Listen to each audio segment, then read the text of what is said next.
This site is important because the enclosure ditch and the roundhouse are not unusual by any stretch of the imagination, but there's a lot of questions about it. Why a double-ditched enclosure and why that shape? I can't answer those questions. So you definitely know it's built at the same time, the roundhouse and the ditchy thing? They were made at the same time? No, I don't know that yet. You don't That's know, what this is part of what we're trying to prove. There's the roundhouse we were looking for, but there's 7 more inside there as well. So we've got 8 roundhouses in there, and on top of it we have got what looks like a Roman building, which we had no clue about. So suddenly our very important site has become even more important, certainly locally. So that's the basis to this project. Now we have excavators at Hemingbroof about 4 miles that way, and there we found evidence of iron working again, evidence of glass working. We also found Neolithic flints at North Duffield, so that showed that our landscape was being used 5,000 years ago, which is a big increase in our knowledge. And we also did an excavation at Weldrake, and that uncovered evidence which is nationally important. We found the floor level of a roundhouse. This is gold dust to archaeology, because normally it's all ploughed out. So let's go and have a look at some of these trenches, and we'll see how these features are starting to appear in our landscape and how we've uncovered them. So we'll start over there. Brian, can I be allocated somewhere, because I'm just standing?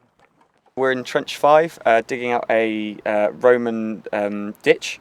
It's potentially an outer boundary of the entire site, and it's been recut. After the ditch was initially dug, after a number of years it's been filled in and recut, and you can see the recut line, this little black line here, just running all the way down past my legs and up to the other side of the ditch.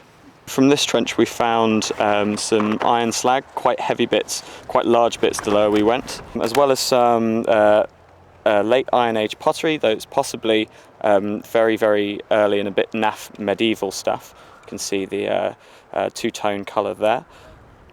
And as well as lots of little bits of bone as well, just discarded items, no burials, just little flecks of bone.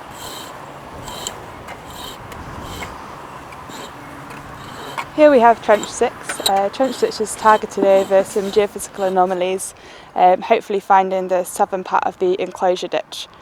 The trenches, we've just got down through the subsoil layer and revealed the archaeology within the trench. So at the eastern end of the trench you can see a long strip of black running up, which shows one of the enclosure ditches.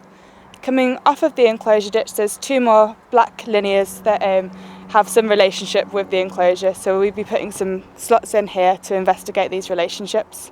In the western end of the trench you can see the second of the enclosure ditches forming the southern end of the enclosure. This north-south across the trench you can see cut from a modern field drain, but there's potentially a couple of discrete pits showing up on each side, so when this is cleaned it will reveal all of the features within the trench.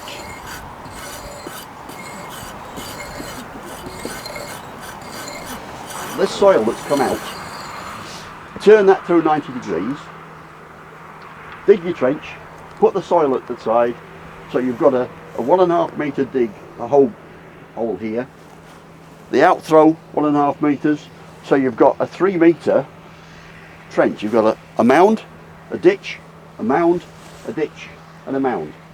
Suddenly you've got a huge structure in your landscape. What was that for? Was it to keep people out? Was it to keep animals in? Or was it the Lord of the Manor saying, I've got a bigger house than you, just look at me mate, I'm a really important person. And it also shows the hierarchy. So somebody is directing that this is built in a trapezoidal shape for some reason we don't understand. We've got dating evidence out of here. We've got some pottery, some iron, well the iron slag's not dating, but we will be taking some samples and that'll give us a date as to how it fits into the chronology of this site. When did this happen? Is it contemporaneous with one or more of the ring ditches? Is this enclosure contemporaneous with that enclosure? Is this the chief's son setting up his own empire further south from, don't know. Let's go and have a look at this one.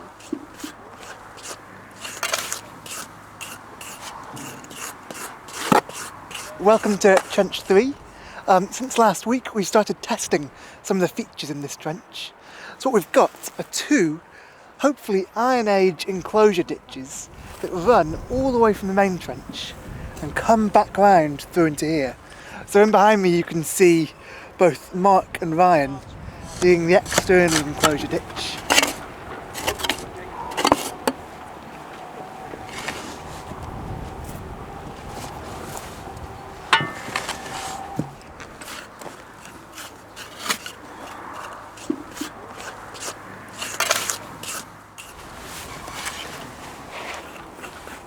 And then over to my right hand side, you might just be able to make out Chris in the internal ditch.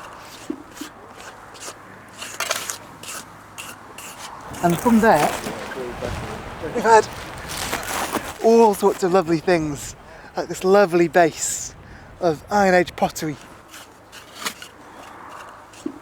So this pottery is almost certainly Iron Age, although I won't know until we've cleaned it up. So that makes it probably around 2,000 years old. It might even coincide with the coming of the Romans over to Britain, but until it's been properly dated we won't really know.